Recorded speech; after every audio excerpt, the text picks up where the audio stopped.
2024 থেকে 2026 এই মাত্র দুটো বছরে একটা মানে পলিটিক্যাল দল, রাইট উইং, যারা সেকুলারিজমে যে রাজ্যটা বিশ্বাস করত, ওয়েস্ট বেঙ্গল, সেখানে গেরুয়া ঝড় তুলে দিল কি করে? মাত্র 2 বছরের ব্যবধানে, 24-25 এবং 26-এর শুরু, বলা যায় 2 বছর। কারণ ওপাশে যদি মোহাম্মদ ইউনূসের আশা আপনি দেখেন, জুলাই আন্দোলন যদি দেখেন, তাহলে পরে 2 বছরই ধরা যায়। একটা ভারতবর্ষ ছিল একটা সেকুলার রাষ্ট্র, বিশেষ করে পশ্চিমবঙ্গ। তাদের সঙ্গে বাংলাদেশের যে সম্পর্ক ছিল, সেটা একটা অটুট বন্ধন ছিল। তার মধ্যে ভালোবাসা ছিল, প্রেম ছিল, প্রীতি ছিল। সেগুলো সমস্ত ধীরে ধীরে নষ্ট হলো এবং 2 বছরের মধ্যে বিজেপি পুরো গেরুয়া ঝড় তুলে পশ্চিমবঙ্গ দখল করে নিল। কেন? আপনারা কখনো বিচার বিশ্লেষণ করেছেন কেন? আমি অনেক বিচার বিশ্লেষণ করেছি, অনেকের সঙ্গে কথা বলেছি, অর্থনীতিবিদ, সমাজবিদ, শিক্ষাবিদ, সাধারণ মানুষ, রাজনীতিক, অনেকের সঙ্গে কথা বলেছি এইটা নিয়ে, যে কি করে হলো। সকলের বক্তব্য যদি এক জায়গায় আপনি নিয়ে আসেন, তাহলে ব্যাপারটা হয় এটা, যে বাংলাদেশের জন্যই কিন্তু আজকে বাংলাদেশের এই অবস্থা। মনে করুন 2024 সালে ইউনূসের ঢাকায় আগমন, এসেই তিনি উত্তর পূর্বাঞ্চলকে অস্থির করার একটা বার্তা দিলেন। ভারতবর্ষ নড়ে বসলো।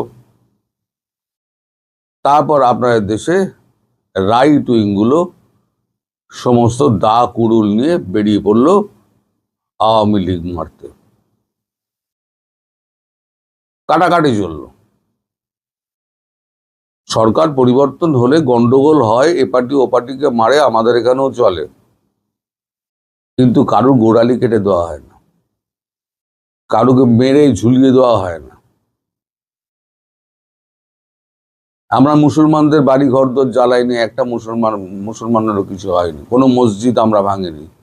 আপনারা মন্দির ভেঙেছেন, আপনারা হিন্দু নারীদের নির্যাতন করেছেন, স্বামীর সামনে স্ত্রীকে ধর্ষণ করেছেন, সন্তানের সামনে তার মাকে ধর্ষণ করেছেন, তাদেরকে ধর্ষণ করে পুকুরে ফেলে দিয়েছেন, ডোবায় ফেলে দিয়েছেন, নাবালিকা মেয়েগুলোকে বাড়ি থেকে তুলে নিয়ে গিয়েছেন, টাকা না দিলে মেয়ে পাবে না, তারপরে তাকে ধর্ষণ করে গলা টিপে মেরে তার বাড়ির সামনে ফেলে এসছেন। এগুলো তো আপনারা করেছেন। তারপরে হচ্ছে আস্ফালন, এই সার্জিস আলম থেকে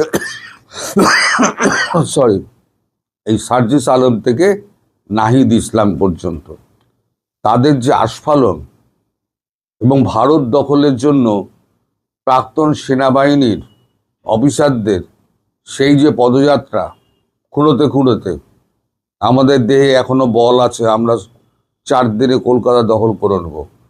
ভারত কিন্তু ধীরে ধীরে বুঝলো যে এই বাংলাদেশ আর সেই বাংলাদেশ নেই।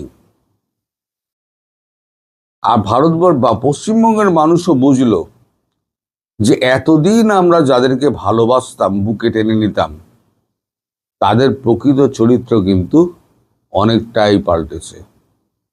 তাদের মধ্যে একটা মৌলবাদ লুকিয়েছিল, যেটা বেরিয়ে পড়েছে। কিছু মানুষ মুখোশ পরে থাকে না, সব মানুষ নয়, এই যারা এগুলো করেছে, এই যে মুখোশ পরা মানুষগুলো, এই তারা দাঁত নখ বের করে একেবারে সমাজকে ছিন্ন ভিন্ন করতে শুরু করলো। ফলে ভারত তো আরো সতর্ক হলো।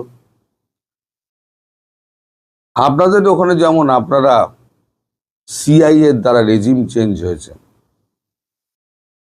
রেজিম চেঞ্জ তো শেখ হাসিনার হয়েছে, সেই রেজিম চেঞ্জের পেছনে আমাদের মাননীয় প্রাক্তন মুখ্যমন্ত্রীর অনেক হাত আছে। জামাতের নেতারা এখানে এসে বৈঠক করেছেন, তাদেরকে ফান্ডিং গিয়েছে। এখন সমস্ত বেরোচ্ছে, প্যান্ডোরার বক্স খুলে গেছে, এখন সব বেরোচ্ছে। এই তদন্ত সব শুরু হবে। আমি বিকেলে যে ভিডিওটা করব বলেছিলাম, মহাকালী, অপারেশন মহাকালী, তাতে আমি সব বলবো।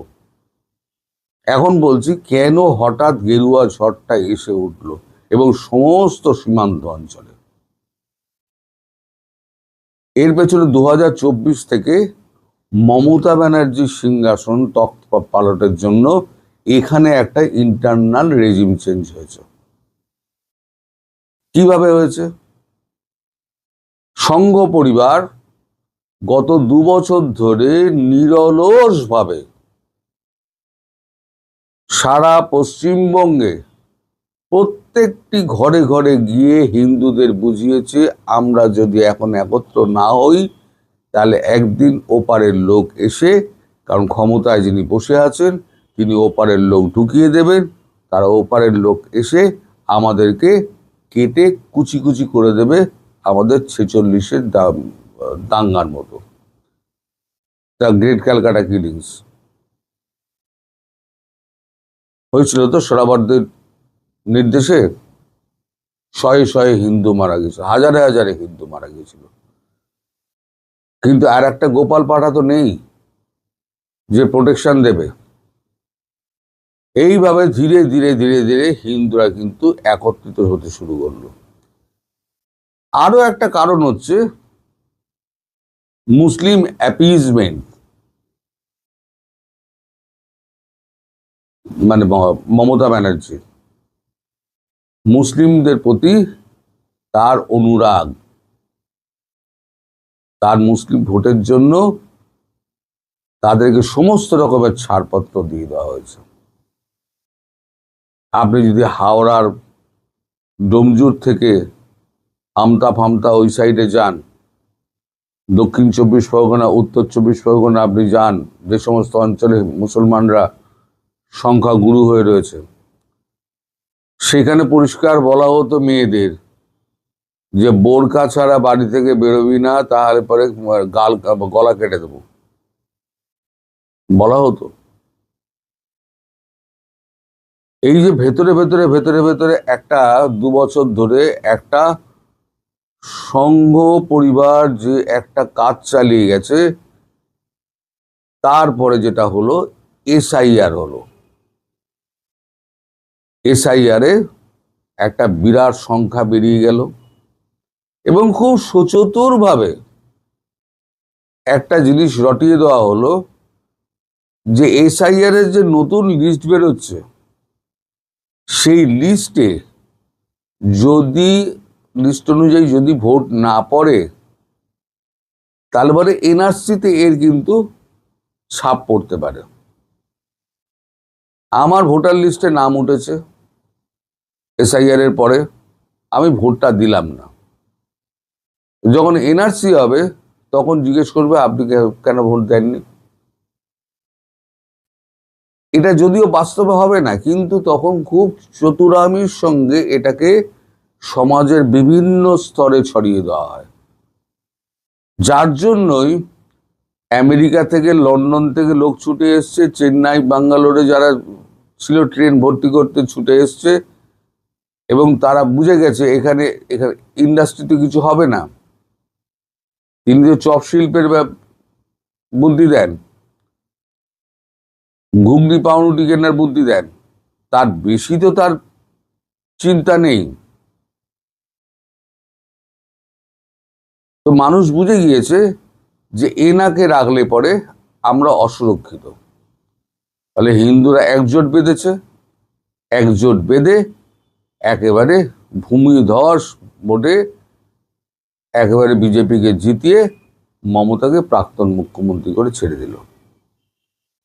আর এর মধ্যে সব থেকে বেশি বিপদে পড়ল বাংলাদেশ। শুরুটা কি করেছিল? বাংলাদেশ। এই যত সন্ত্রাসবাদী আছে, বাবর সহ যারা ফাঁসির আসামি ছিল, তাদেরকে কিন্তু জেল মুক্ত করে দেওয়া হয়েছিল। যত ধরনের অপরাধ করা যায় সেই অপরাধ করে ইনডিমনিটি দেওয়া হয়েছিল। ভারতবর্ষ সব নজরে রেখেছে, কিচ্ছু বলেনি। ভারতবর্ষ যা করে ভেতরে ভেতরে ভেতরে ভেতরে করে। ভারতবর্ষ ভেতরে ভেতরে কাজ করে আপনাদের এখন যা কোণঠাসা করে দিয়েছে, তার জন্য একমাত্র নিজেদের দূষণ। কখনো দুষবেন না যে একটা সেকুলার একটা রাজ্য ছিল, যে সেকুলার রাজ্যটা এরকম ভাবে তারা রাইট উইংয়ে কি করে পরিবর্তন হলো। রাইট উইংয়ে পরিবর্তন করার জন্য দায়ী কিন্তু আপনারাই। আমরা কিন্তু সেকুলারই ছিলাম, হিন্দু মুসলমান খ্রিস্টান জৈন আমরা কিন্তু একসঙ্গে ছিলাম। আমরা মার খেতাম তৃণমূলের, কিন্তু তা সত্ত্বেও আমরা কিন্তু এক ছিলাম। কিন্তু যখনই বুঝতে পারলাম যে বর্ডার খুলে দেওয়া হচ্ছে এবং ওপার থেকে লোক আসছে যারা এখানে এসে খুন কামারি করে চলে যাচ্ছে, এবং মুখ্যমন্ত্রী প্রকাশ্যে মঞ্চে বলছেন আমি যদি একটা অংশকে বলি, একটা সম্প্রদায়কে বলি 10 মিনিটের জন্য, তাহলে সব কেটে কুচি কুচি করে দিয়ে চলে যাবে। কাদের কথা বলছেন তখন? বাংলার মানুষ বোঝেনি? বাংলার মানুষ সব বুঝেছে। বাংলার মানুষ ভোটের মাধ্যমে আনে, ভোটের মাধ্যমে ক্ষমতাচ্যুত করে।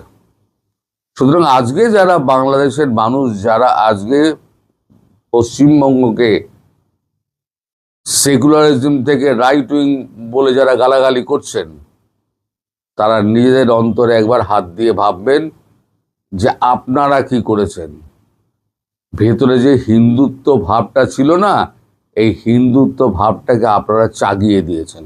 আর একটা কথা মনে রাখবেন, যে এই হিন্দুত্ববাদ যেটা গড়ে উঠেছে সেটা আরো বিস্তার পাবে। সারা ভারতবর্ষ আগামী 5 বছরের মধ্যে পুরো গেরুয়ায় ভর্তি হয়ে যাবে। তারপরে মুসলমানরা যাবে কোথায়?